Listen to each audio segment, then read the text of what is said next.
I want to just congratulate Howard and Allison and Kyle, Brandon, Casey, Ryan, and your entire family. Wonderful family, beautiful family. Howard's one of the most experienced and talented business leaders of our time. Done an amazing job on Wall Street and far beyond. But more importantly, he's a patriot who loves our country and has shown tremendous courage and strength throughout his career. Howard began at the famed Cantor Fitzgerald in 1983, and by the age of 29, he rose to become the president and CEO and one of the hottest firms on Wall Street. Much like myself, Howard should not be here today. On September 11th, 2001, Howard's company was at its absolute height, doing unbelievable, dominating Wall Street and stocks and bonds and trading from its headquarters on the 101st to the 105th floor. He had the top 3 or 4 floors of the World Trade Center, the North Tower of the World Trade Center. And every day Howard got up and went to work early. He'd always go in and he'd go to work early, and he'd be there 6 o'clock in the morning. And as you know, the hit was around 8:45 or something like that. So he would have been there on almost any day other than this, because his wife was very angry at him because he wouldn't deliver his child to school. She said, "You never take..." Who is the child? Let me see, where's the child? The Lou, you saved your father's life. You saved your father's life, huh? Should hold that against. You're going to leave him more than the other kids, right? Well, so he took, what is your first name? Kyle. He took Kyle. Kyle, congratulations. Nice job. But he took Kyle that one day to school. After years, he finally said, "Okay, I'll do it." And that's the only time. So he was actually riding down the West Side Highway, and he saw the plane hit. And it's an amazing, and the rest is history. And your brother was in there too, I think, right? Yeah. And it was just it's a big story. And every single Cantor Fitzgerald employee who was at work that day lost their lives, which was almost 100% of the company. And Howard lost more than 650 friends because they were all friends. They had a really well-unified, just highly respected company, a lot of talent in that company. But the employees, loved ones, including his brother and best friend, and most people would have been defeated. They would have probably gone on to not too much. But Howard rebuilt the company step by step, and as he did it, he gave a tremendous amount of the profits and other things to the families of his colleagues who were killed in the World Trade Center on that horrible day. And it showed something about Howard that's really incredible, his resilience. It's very few people could have even thought of doing it, but his resilience and tenacity have earned him the respect and admiration of everyone in the financial world. But more importantly, Howard understands from personal experience why we put America first, because we love our families, we love our fellow citizens, and we love our country so much. And he really loves his country, and I wouldn't have done it if I didn't think so. And he's got so many friends in New York and Wall Street and elsewhere, and he has just really, he's a relationship person, and they're always the best, and he's the best at it. As Secretary of Commerce, Howard will work tirelessly to protect our workers and our wealth and grow our economy into the strongest in the history of the world. You know, when he rebuilt the company, it actually became much bigger and much stronger than the original company, which is almost impossible to do. It became hotter than even the original Cantor Fitzgerald. But he's going to be unmatched as an emissary working to get jobs and investments. And his favorite word, and I'm going to move him down to 4th favorite word. First is family, love, God. Not necessarily in that order, by the way. I think let's put God first. All right? We'll put God first. You know why? Because we don't want to take any chances. No. That's why. But I did that once. I said I put tariff is my favorite word. Well, and the fake news went out, and they really got me, I'll tell you. They said, "What about God, family, relationship?" A couple of words. And I said, "You're right." And so I made it now my 4th favorite word. And Howard, I think, you'll go along with me, number 4, maybe even number 5 or 6. But he really understands something about business. And we have been called by so many companies. Yesterday we had Tim Cook of Apple in, who's going to invest hundreds of billions of dollars in the country because of what we're doing. And We have many, many companies, too many to even mention. They're coming roaring back into this country. And it'll take maybe a little time, but not that much time. You're going to see things that you've never seen before at a level that you've never seen before. And Howard's going to lead that charge, and he'll help oversee the tariff and trade agenda along with many other things.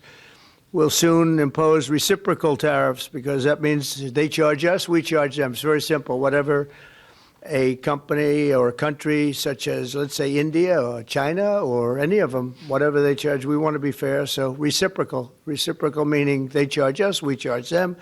We haven't done that. We've never done that. We were getting ready to do it until COVID hit. We had the greatest economy in the history of the world, and we were just getting started. But the tariffing is going to be very interesting. Howard's going to be in charge of it, and I think you're going to see jobs and money flowing into the country like never has been seen before as we reduce inflation, unleash energy, bring down costs, bring back manufacturing, and lead the world in innovation. Families will flourish and opportunities will skyrocket. We will skyrocket like people haven't seen. It's going to be a really big thing, and I wouldn't feel the same confidence if I didn't have this man on my left. And even though he spent a little bit of his time in life as a Democrat from New York, I'm okay with it because I knew him during his Democrat days, and that's okay. But I just want to say that he is going to help very strongly make America wealthy again, make America great again, and there's nobody that can do the job better. So,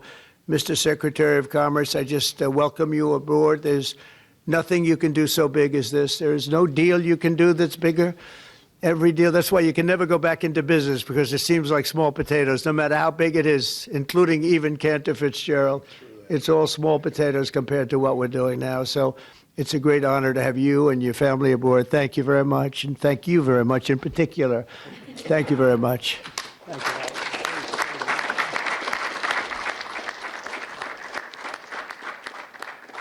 So, first, I'd like to thank you, President Trump. It is the greatest honor to work for you, to be with you, to carry your name, your leadership, and your flag throughout the world. The press has no idea who the gentleman to my left is. They portray him in all sorts of ways, but I know him as the smartest, most thoughtful, and most intuitive person I've ever met. And it's amazing to be in this room and to work for him. I have to my right my friend J.D. Vance, who was kind enough even to introduce me to the Senate, and he gave me the greatest compliment. He called me a good dude. So I have really the most wonderful family. I have my wife, Allison. We've been married for 30 years. And I always, when I come home, because I come home late at night, I walk in the door and I yell, "Hello, greatest wife." She's just an amazing girl. My 4 children, Kyle, who you know has saved my life, so now this is going to cost me dearly. My son, Brandon, my daughter, Casey, my son, Ryan, and my sister, Edie, my 2 brothers-in-law, Gary and Rick, my sister-in-law, Abby. I mean, this is as beautiful a day as you could have. The opportunity that the Trump administration is going to bring to America is so extraordinary. You know, people think the golden age is a statement. It's like saying MAGA, make America great again. This is the greatest country on earth. It is such a great country that we can take care of our citizens and give them their Social Security. We can take care of everyone and give them their Medicaid. But we're going to get rid of so much waste, fraud, and abuse. We're not going to hurt anybody, but we're going to get rid of it. And then we are going to grow this economy in a way that people have never seen. And under the Trump administration, my goal, and I'm happy to wear it on my shoulders, is we are going to balance the budget of the United States of America because Donald Trump understands global business. It's the first time you put in that chair the greatest businessman in the United States of America. And I just, for one, I have to tell you, I cannot be more proud to serve my great friend and the greatest president in America, Donald J. Trump.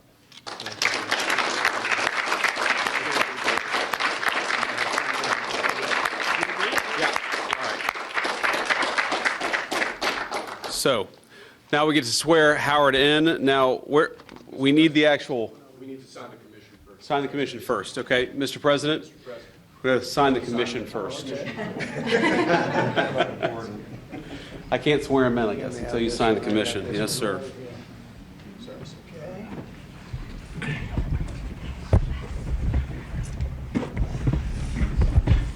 You ready? You sure? It's the last time. You can change your mind until... I get to work for you right here. It's Now it's better too than late. this. This room's never looked so beautiful. It does, doesn't it? How do you like the new look? Now, the desk is a different desk. It's one of 7, but the Resolute desk is being renovated and refurbished after many, many years of service. It'll be back in 4 weeks, in case anybody missed it, which a lot of people do.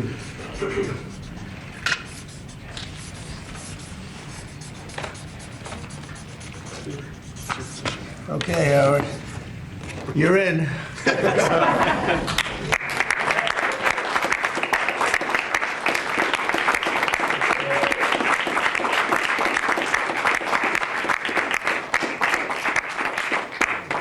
All right, now Howard, come next to your beautiful wife and your beautiful family here.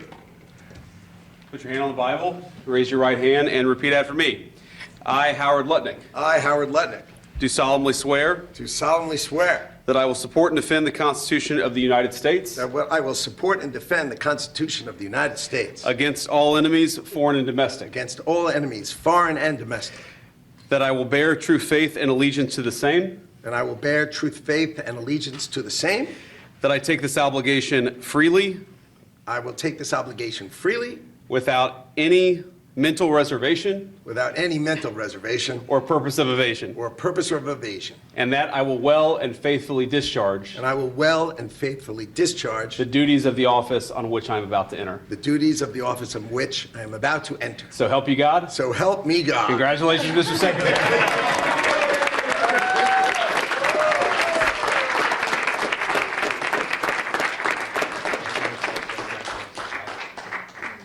Thank you very much. Mr. President, there are reports that you were considering merging the United States Postal Service with the Commerce Department.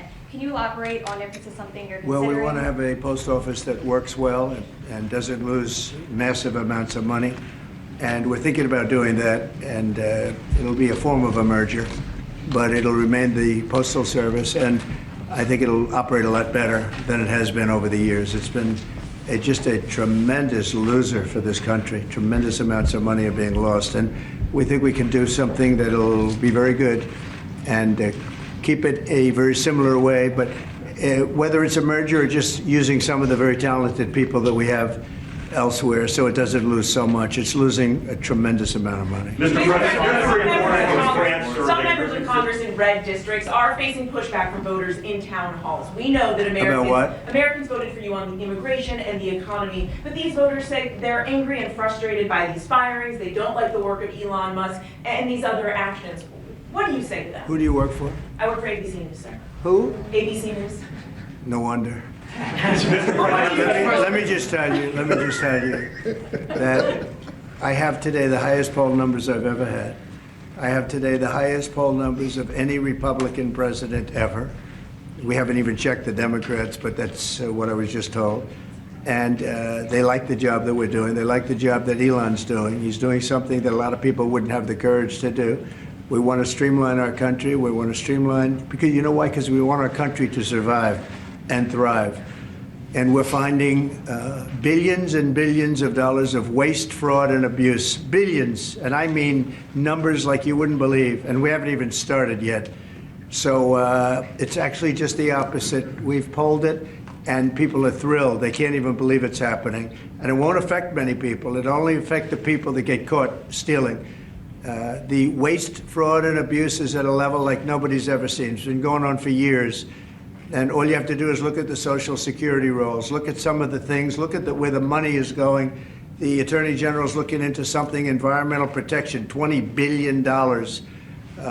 And it's out and out fraud. So I think the people are very happy. Yes, please. Mr. President, I want to ask you about this week, the Secretary spent 4 hours with the European Union trade representative.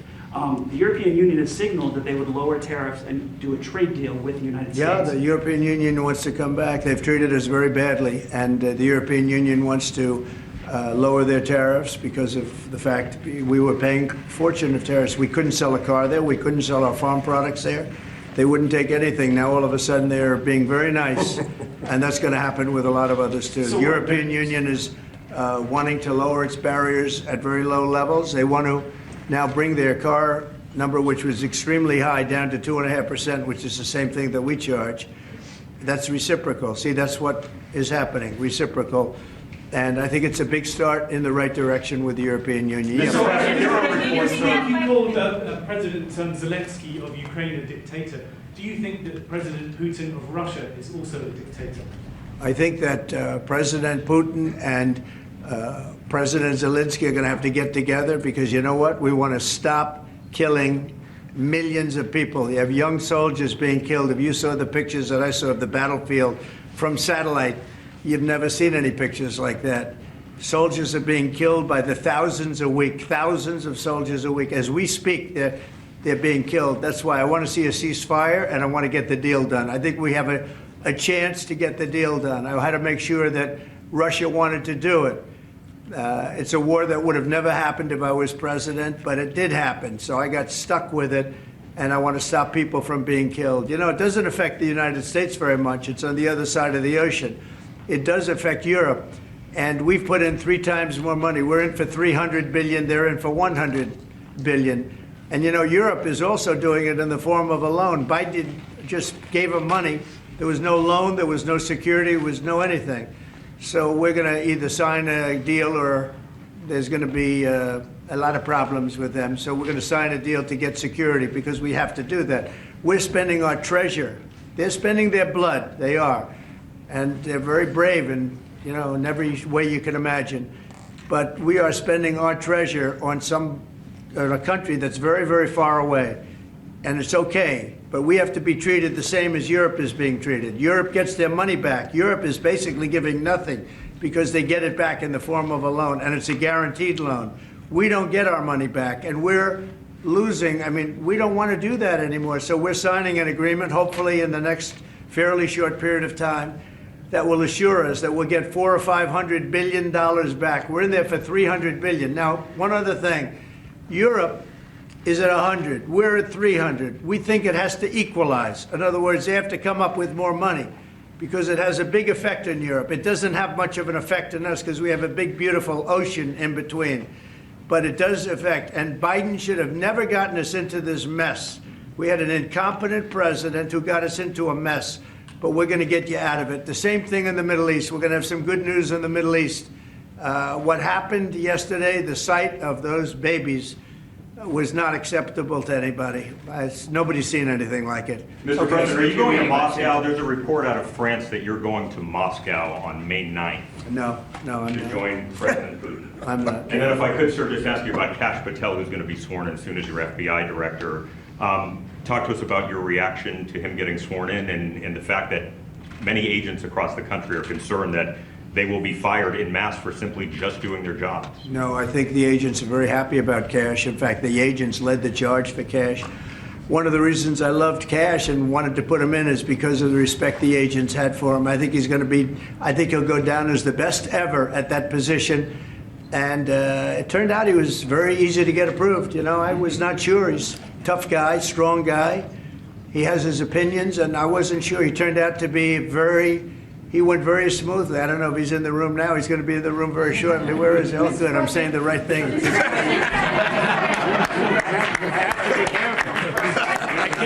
can't speak too badly about him. I better be careful. Now, you know, I will say this about Kash, and Howard understands this. One of the reasons that I wanted him is because the agents love this guy, and they respect this guy, and this is what they wanted. And even somebody like Trey Gowdy, who's a very good guy, but known as somewhat of a moderate person, he came out with a statement that was so incredible. He said, Kash is an incredible person. People don't realize it. When he said that, there was no doubt left. It was really a big statement made by somebody that's respected and on the moderate side. And I will tell you, I think Cash is going to go down as maybe the best ever when it's all said and done. So I'm glad he's willing to do it. Thank you, Cash. Tim Cook a little bit more. You talked Say about. what? Could you speak a little bit more about your meeting with Tim Cook? You said that he was going to invest hundreds of billions of dollars. There's specific projects that he spoke to you about. And like, what were those? All over the country. He's going to start building, and he doesn't want to pay tariffs, and he's going to start building. But very big numbers. You have to speak to him. I assume they're going to announce it at some point. But very big numbers. He was here yesterday. I met with him at length, and Apple is coming here with tremendous dollars. They're going to be spending a lot of money in the United States, more than they've ever spent by a factor of probably 10. Did you reporting that you were signing a memo later to counter digital service taxes? Well, will you speak? I mean, what are you doing? Reading it? Yeah, Can't my you just say question. it without having to read it? My question? Yeah. Oh, sure. Bloomberg, we're reporting that you're expected to sign tariffs or a memo later on tariffs on digital taxes. Is there any idea how high you might go with We are going to those be tariffs? doing that. Digital, what they're doing to us in other countries is terrible with digital, so we'll be announcing that. Are we signing it maybe today? Today. How And high we'll would be, you so we'll talk about that in a little while. You'll Couple be here. minutes. Are you going to put the secretary in charge of the Postal Service? He's going to look at it. He's got a great business instinct, which is what we need, and he'll be looking at it, and we think we can turn it around. But it is the Postal Service. I mean, we're leaving the Postal Service, but we're losing so much money with the Postal Service, and we don't want to lose that kind of money. So the secretary and some others that have talent, that kind of talent, we'll be looking at. How close are you to a minerals agreement with Ukraine, Mr. President? What? How close are you to striking a minerals deal I think we're with pretty Ukraine? close, yeah. I think they want it, and they feel good about it, and it's significant, it's a big deal, but they want it, and it keeps us in that country, and they're very happy about it. But it's we get our money back. This should have been signed long before we went in. This should have been signed by Biden, but Biden didn't know too much about what he was doing. The war should have never happened, number one. When it did happen, it could have been settled the first week or 2 weeks. After that, it got bad. It got really bad. But it should have never happened, and it should have been settled, and it could have been settled very easily at the beginning. Now it's tougher, but we'll get it settled. Germany has elections on Sunday.